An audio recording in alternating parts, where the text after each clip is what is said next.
Bombs magbabad tumambay muli kasama ang batang Chan sa kanyang grupo. Sa isang club. Sa pagkakataong ito,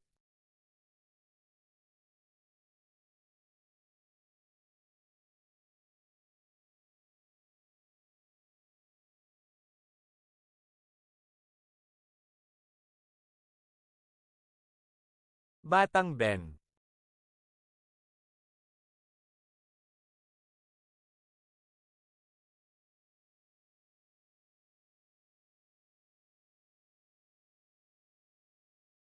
Tapos nagkwento siya. Pero iba ang iniisip ni So. Naisip niya yun. Bomb Soak ang gumamit ng Young Chance Group. Habang naging close sila sa isa't isa, gagawin nila ang lahat. Gusto nilang gawin ang mga bombang iyon. At gawin siyang sikat na estudyante. Araw-araw, naging mas malapit ang Bomb Soak sa Young Chance Group. Parang Bomb Shook. Talagang hinangaan at iginagalang siya ng mga bago niyang kaibigan. Lumipat pa ang Bomb Shook sa ibang desk. Para umupo ng mas malapit sa batang Chan at taehan. Nag-aalala si Sin kay Bomb Soak matapos niya itong makita.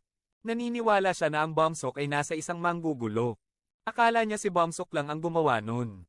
Dahil pakiramdam niya ay nag-iisa siya. Sinabi ni Sin sa Young Chance Group na lumayo. At itigil ang pagkuha ng pera mula sa Bomb Soak. Hindi siya pinansin ng Young Chance Group. At sinabi iyon. Bomb Soak ang gustong gawin ng mga bagay na iyon. Sa oras ng tanghalian, pumila ang estudyante para kunin ang mga tanghalian. Biglang dumating ang Young Chance Group at tumalon sa pila. So sinong inis sa kanila? Binalaan niya ang batang si John at ang kanyang mga kaibigan na pumila. Bomb Soak nakatayo lang doon at tumangging gawin ito. So sinong galit sa kanya? He slammed bomb babad sa lupa. Nakita sinabi at huminto. Ang mga bomba ay nagbabad sa kaliwa sa lugar na may matinding damdamin.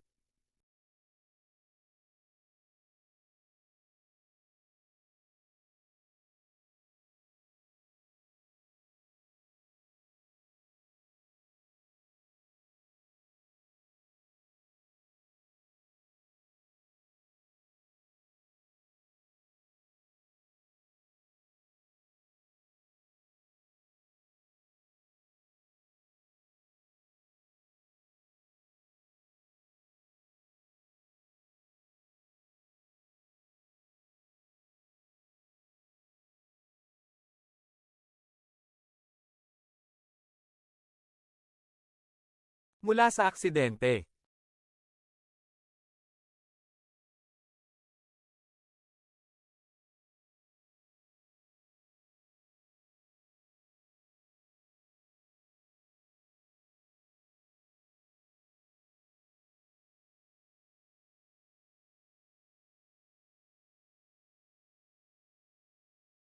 Mas maganda ang unang bomb silk.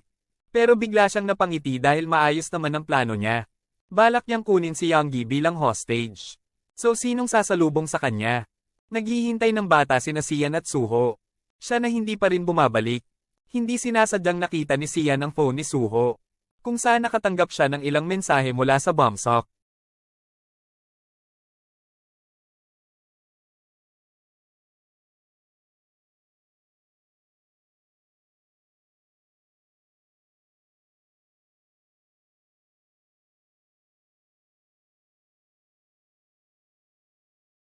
Dumating si Sean para bombahin ang 6 na lokasyon ng mag-isa. May wrench sa kamay niya.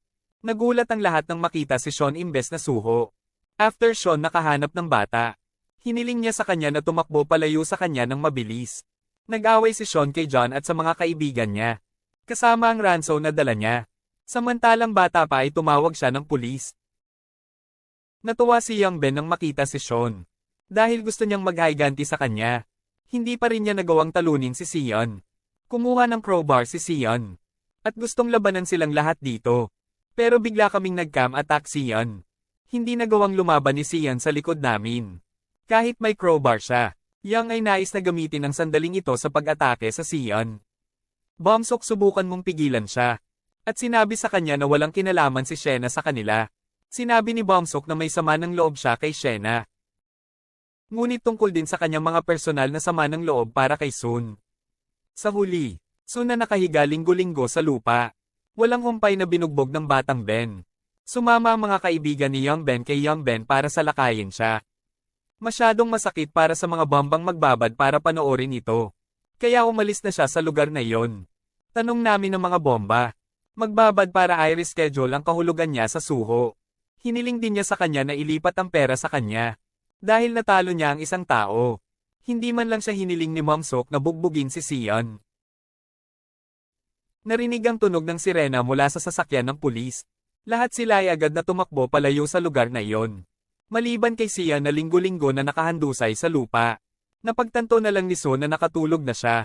Nahanap niya yon. Hindi pa rin bumabalik ang mga kaibigan niya. Sa birthday party niya. Dinala si Sin sa ambulansya ng pulis. Na dumating sa lugar na iyon. Yang sinabi niya sa pulis ang nangyari. Biglang nagising si Sin sa pagkakatulog niya. Sinabi niya sa pulis na siya ay nag-iisa. At aksidente lang iyon. Sabi din niya kay Young. He not to tell So anything tungkol sa pangyayaring ito. Tumawag si Bumps magbabad sa telepono. To warn him na itigil na ang ginagawa niya. Kinailangang mauspito si Sin dahil sa pangyayaring iyon. Naalala niya, nang mag-away ang kanyang ama at ang kanyang ina. Noong bata pa siya, tila ayaw ng kanyang ama sa kanyang buhay. Galit sa kanya si Sin nang malaman niya yon. Hindi na niya gusto ang kanyang ama mula noon. Hindi pa rin niya gusto. Kahit na nakatira siya sa kanyang ama ngayon. Sian. Hindi sinabi sa kanyang ama ang katotohanan ng pangyayari. Kagabi, sinabi lang niya sa kanya na nahulog siya mula sa isang hagdanan. But his father know that Sian. Nakipag-away sa ibang estudyante. Naiinip na siya sa kanya. At pinagalitan siya dahil sa walang ingat na pag-uugali. Bigla, natahimik siya pagkatapos sabihin sa kanya ni Sian ang nararamdaman niya. Tanong ni Sian sa kanyang ama mula nang siya ay nagmamalasakit sa kanya.